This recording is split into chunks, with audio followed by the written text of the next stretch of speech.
of all, we wanted to raise with the British Secretary of State his decision to imprison Marian Price and Martin Corey.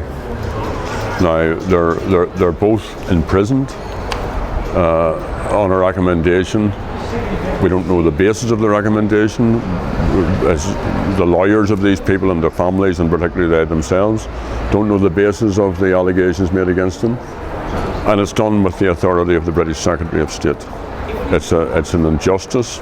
He's wrong, and what he is doing, it undermines confidence in due process. And I put it to him in very, very strong terms that they should be released. There are other issues in the prisons which have to be dealt with, which aren't particularly his responsibility, around Jerry McHugh's imprisonment and the treatment of some of the prisoners in McGabry, but particularly around Marian Price, who's very, very ill, and Martin Corey, who was actually released by the judge just in the last fortnight or so. The British Secretary of State then intervened again to keep him incarcerated.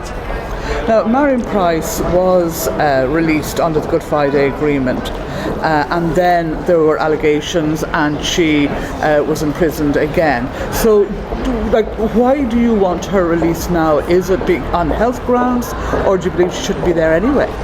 Well, I don't think she should be there anyway. I mean, people who it is alleged have been involved in unlawful activity should be given due process. She hasn't been given due process, and that's totally and absolutely wrong. And it's a decision by the British Secretary of State. He won't tell me why. This is all secret. Added to that is the fact that the woman isn't well, and there needs to be compassion and humanity shown in the case. But the basic principle is that if a person is guilty of an offence, or at least if a person is alleged to have committed an offence, then let them go before the courts and let them proceed in that way, not this old throwback to internment or detention without trial. Well, today's announcement is little more than window dressing and clever accountancy. How you can claim to spend additional €2.25 billion in capital investments, which is going to span up until 2018, while at the same time the government have announced that they're going to cut €3.5 billion in capital investment over the period of this year to 2014. A stimulus is about growing the economy, it's about putting people back to work, and it's about building the necessary infrastructure. So spending €2 billion while at the same time cutting €3.5 billion takes a huge stretch of the imagination to consider it anywhere remotely like a stimulus plan. The programmes that have been announced today all have merit, and that's why Sinn Féin have argued for a real stimulus investment of €11 billion without cutting any capital money, and we look to secure that money from the National Pension Reserve Fund, from the European Investment Bank, and from private pension trusts. But it would be about building the necessary road infrastructure, the necessary projects that are a lot that aren't on this list, and many communities throughout this state will be very disappointed that they'll see that their school or that their nursing home hasn't been included in this list, because this is little more than window dressing and clever accountancy.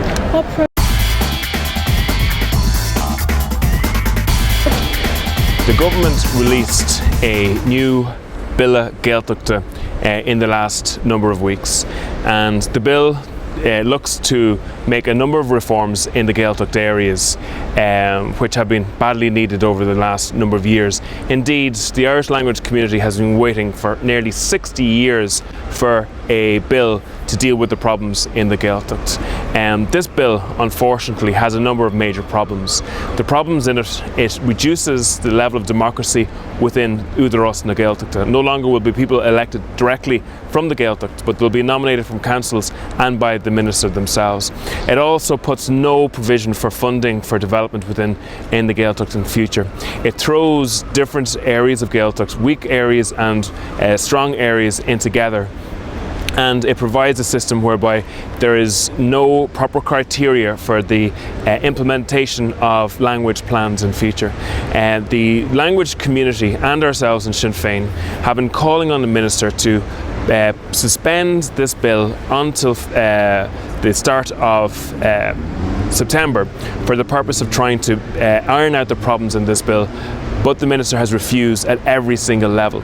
And as a result, the 75 amendments that we made to this bill have been largely ignored.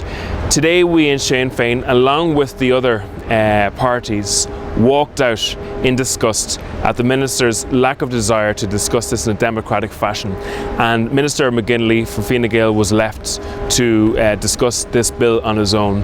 This government are not serious about the Irish language in any way. The demand for Irish language services right across the state is not being met. In actual fact, this government has done damage to the Commissioner Teanga, and the government has done damage to the Scéim Labhairt na Gaeilge as well. It's time for more than just hollow platitudes. This government needs to look at a strategic plan, it needs to look at resources, and most of all it needs a political will to actually grow the Irish language.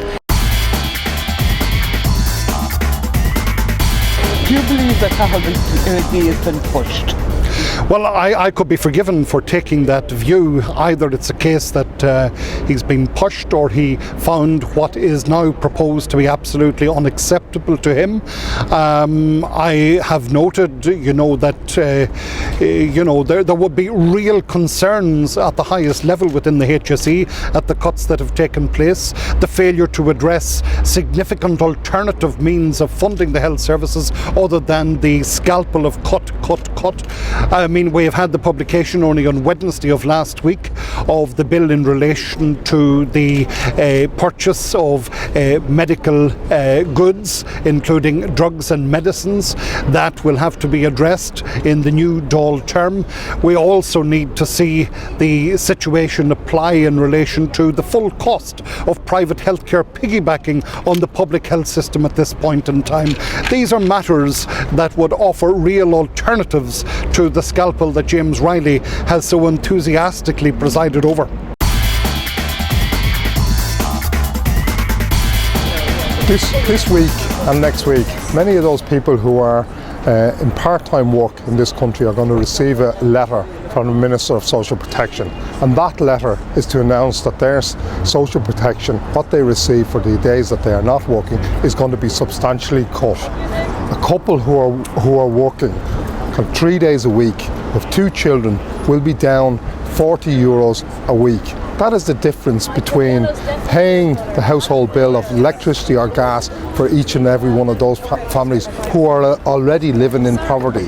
This government, in particular this Labour Party minister, is targeting those who are least well off in our society and driving them into the hands of the vulture moneylenders.